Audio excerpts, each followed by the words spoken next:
inda wani mai aikata laifi yake a Najeriya, ni da nike tsaye a gabanku na san inda yake. Kuma ya san ni, ya san da zamana, kuma na san shi, na san da zaman shi.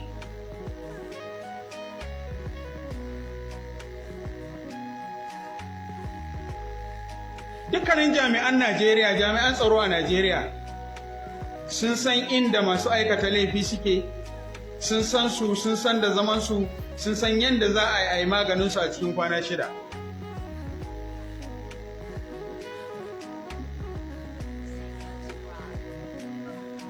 Ba wai ƙidayar kuɗi ba.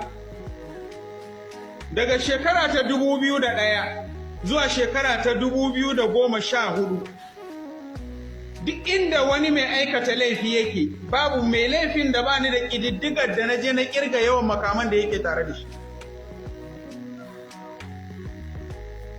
Na kuma ɗauki hotuna, na yi hotuna masu motsi na bidiyo, na kuma ɗauko na zo na kawo hukumomin tsaro da hukumomin gwamnati.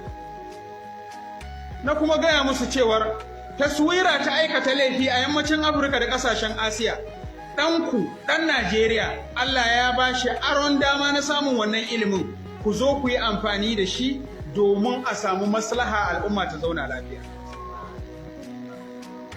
Tun ana yi a ƙauyen Ƙayau, ban mantawa a watan Fabrairu na shekara ta 2001, a wannan watan ranar 13 ga wata na fara ganin bindiga mai sunan ƙira AK-47 a hannun wanda bai cancanta ba.